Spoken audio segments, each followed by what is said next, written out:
All right, guys, welcome to July 26th pre-recorded Zoom. Quick one today. Excuse me. Quick one today. We, from a DXY bias, we know where we are from a swing perspective. Right? We know that we were technically waiting for a continuation to the upside, so we didn't want to get too caught up with the internal structure, giving us those immediate continuations. However, we can only play based on those, even though we were within a discount per se. So you know that we were pretty much anticipating the immediate continuation, right, towards the downside. The reaction occurred, but the reaction could not break structure.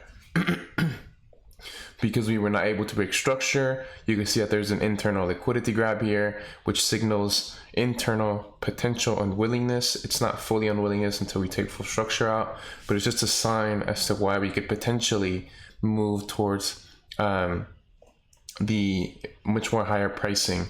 So as of now, we did have that failed reaction, right, based on here, order flow disruption, internal structure breaks, internal peak momentum. So for now, I will say that the overall bias is still the same, but the internal bias has now converted towards more of a bullish sign. However, if let's say from here we are to come back down to where the change of character initially occurred, I wouldn't be as inclined to continue higher. Excuse me. Why? Because we did not break any type of significant structure here, and there really isn't anything mitigating this to the downside either. But I would more so be confident if we have an immediate continuation with an internal transition, which would then lead us into the full-on transition, which would cause this to be the overall reversal BOS and the overall internal unwillingness here. And I don't want to necessarily confuse this with a type of accumulation, but I do see this as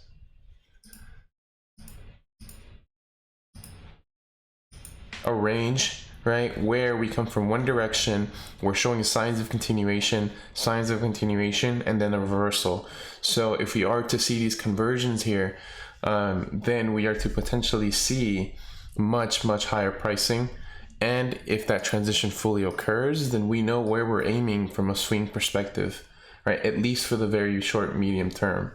So yeah, I wouldn't necessarily count on that bearish bias overall to just as of now, but I do want to pretty much see what happens with the immediate continuation, the scalp transitions there, just because of where we are in terms of structural levels.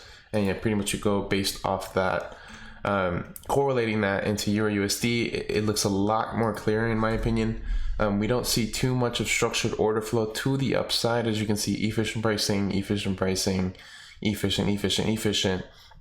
right? But I'm more so noting one, right, continuation BOS solidifies the range, and that would pretty much signify that we are here, right, in terms of high, low, and we're beginning the retracement. So we aren't necessarily bullish.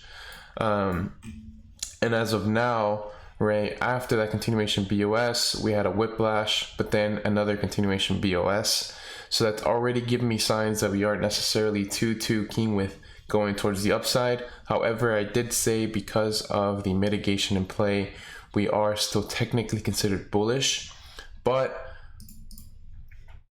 we're bullish based on here, and we obviously had the internal low momentum. So now that right hit the intermediate target, which would have been the minor intraday high, that immediately led into a bearish liquidity grab, and this order flow has generated us with a move to the downside.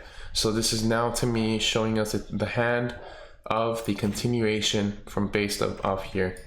So as of now, right, I am bearish here, just as I'm bullish with EURUSD. Now, in terms of how high we come back up, I have no clue. But I wouldn't want to see right, a quick move into the upside. If we're going to come back into the upside, I want to see low momentum, just so we can be pretty much assured that we're going to get at least a reaction. And then based on that reaction, we will dictate whether we will reach for swing lows or if we will pretty much convert more into a bullish bias.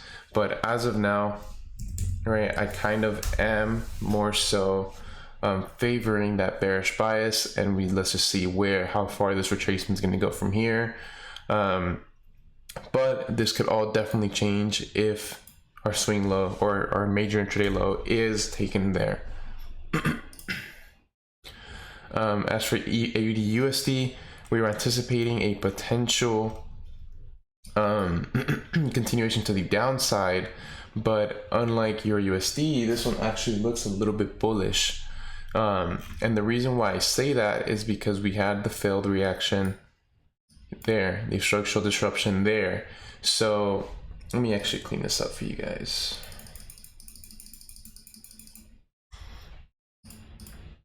So the structural disruption would have been in play based on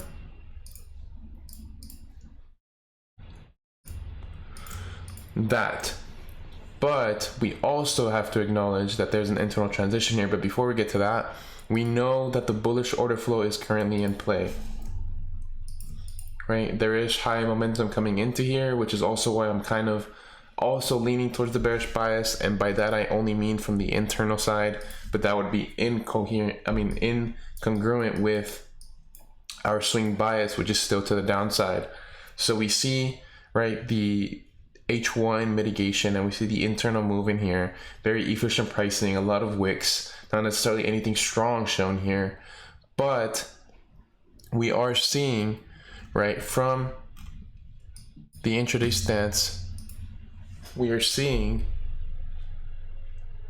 right, obviously our high being taken, and then we also see the internal bearish liquidity grab. Right, and the internal bearish liquidity grab is actually where we're bouncing off of after the bullish reaction. The bullish reaction is now technically, right, breaking internal structures. So I would not even be surprised if, right, we break structure, we get the immediate continuation, potentially maybe even there, and that would then lead us into downward pricing only because of the internal transition. And although there is bullish order flow, it's not necessarily the strongest, right? And not only that, but technically liquidity was cleared there. But yeah, even if we don't convert here, if we continue a bit higher, I do want to see what happens here. This is where the change of character occurred. And I would also need a bearish transition here because we would have already had type of order flow disruption here internally.